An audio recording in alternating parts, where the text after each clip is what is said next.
Dearest gentle reader, how are you? You're welcome to today's episode. We'll be discussing, tada, 50 Shades of Grey.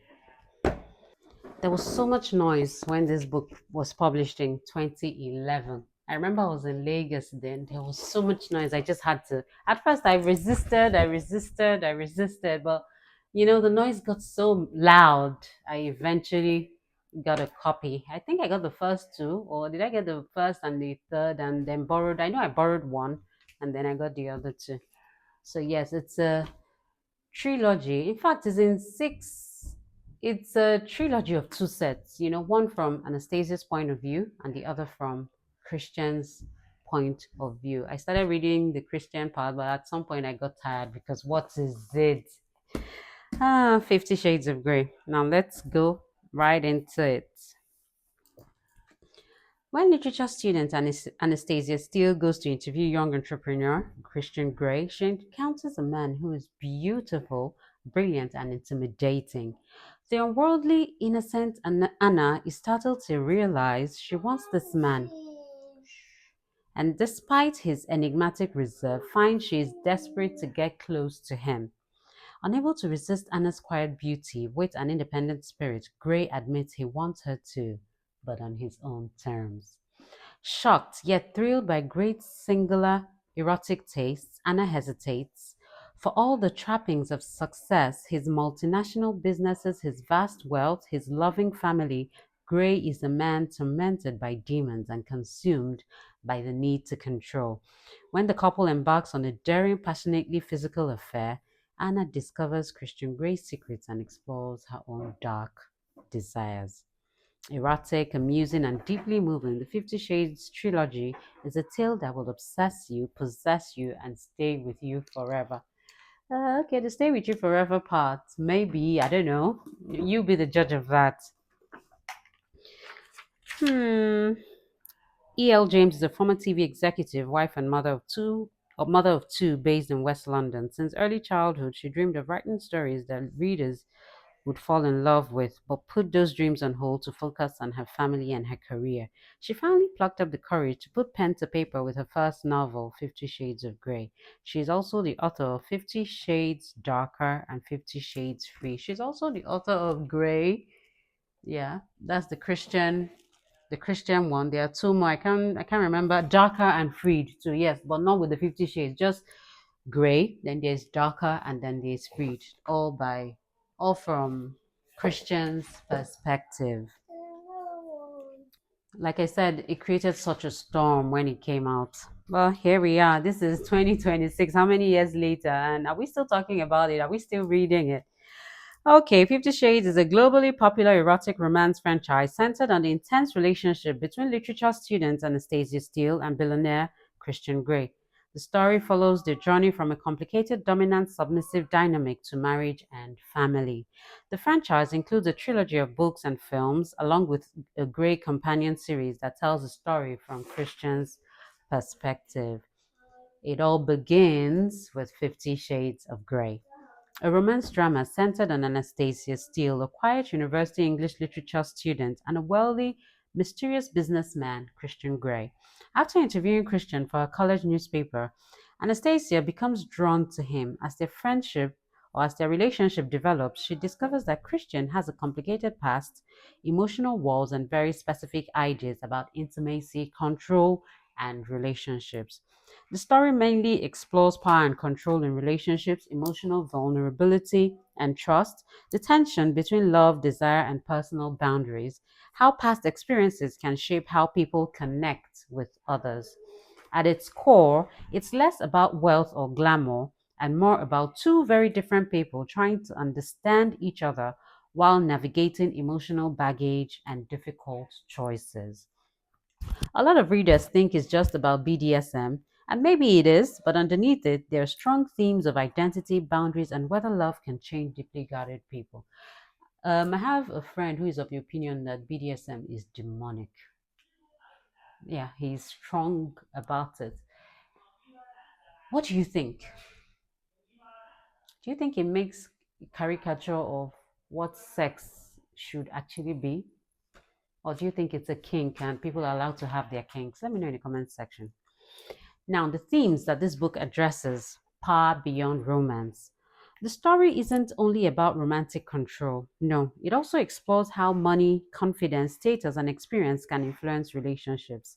Christian often controls environments long before emotions enter the picture. If you want to get into a relationship with Christian Grey, the first things first, you have to sign an NDA, a non disclosure agreement, because baby boy ain't taking chances. He's rich, he's comfortable, he's powerful, he has everything at his beck and call, and he just doesn't want the outside world involved in his business.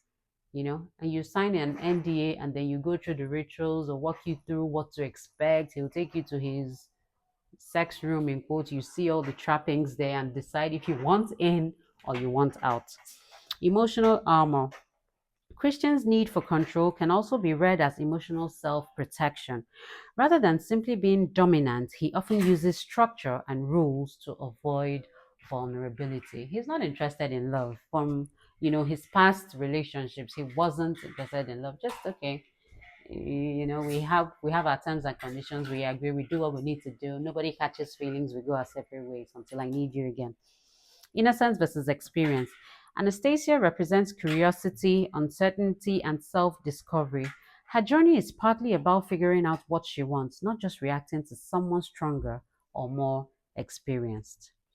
Boundaries and consent. A quieter but important theme is negotiation. What people are comfortable with, what they are not, and how relationships require honest communication. Oh, and how people respect the safe word. The influence of childhood experiences. Christian was groomed. He was abused by a woman far older than him. He was groomed, same way Michael Jackson was groomed. And how did they turn out? This month, we're celebrating the International Day of the Boy Child. Most times we focus on the girl child and leave the boy child. Oh, the girl child was molested. The girl child is this. The girl. But then we overlook the boy child. Do you know how many boy children were molested by their nannies, by their cousins, by their uncles, sometimes even by their mothers and fathers and authority figures in their lives, by their priests, by their pastors? Yes. So while it is important to protect the girl child, it is also important to protect the boy child and educate them. Do you know, when I started talking to my children about their private parts and how people shouldn't touch it, people shouldn't. Now the conversation has changed because they are older. So it's no more about how people shouldn't touch, but how to look out for signs of people trying to lure them into things that they shouldn't be lured into.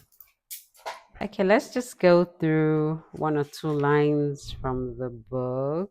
The first chapter is where her classmate and friend is ill. She's down with a cold and she can't make the interview. It wasn't actually supposed to be Anastasia interviewing him, but Catherine was down with a cold and Anastasia had to go in her stead, and that's how she met Christian. Okay, chapter 2. My heart is pounding. The elevator arrives on the first floor and I scramble out as soon as the doors slide open, stumbling once, but fortunately not sprawling onto the immaculate sandstone floor. I race for the wide glass doors and suddenly I'm free in the bracing, cleansing, damp air of Seattle. Raising my face, I welcome the cool, refreshing rain. I close my eyes and take a deep, purifying breath, trying to recover what's left of my equilibrium.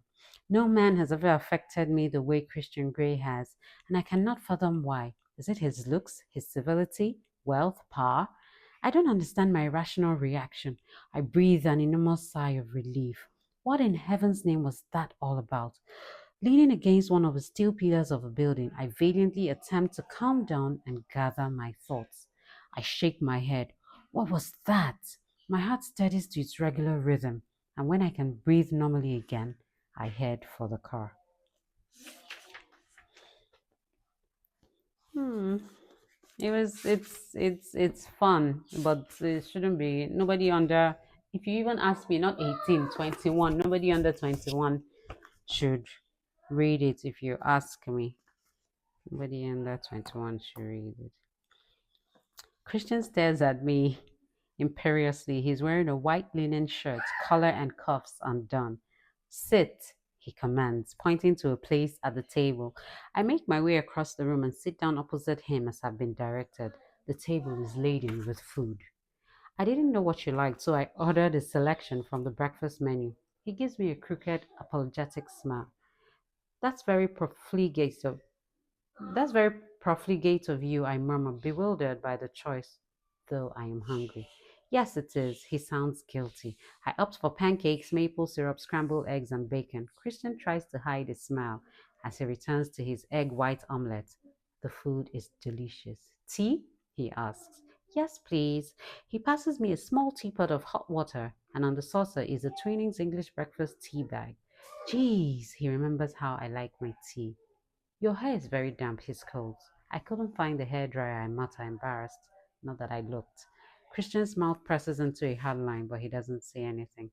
Thank you for the clothes. It's a pleasure, Anastasia. That color suits you. I blush and stare down at my fingers. Go get your copy. 50 Shades of Grey. Thanks for watching. Bye and see you next time.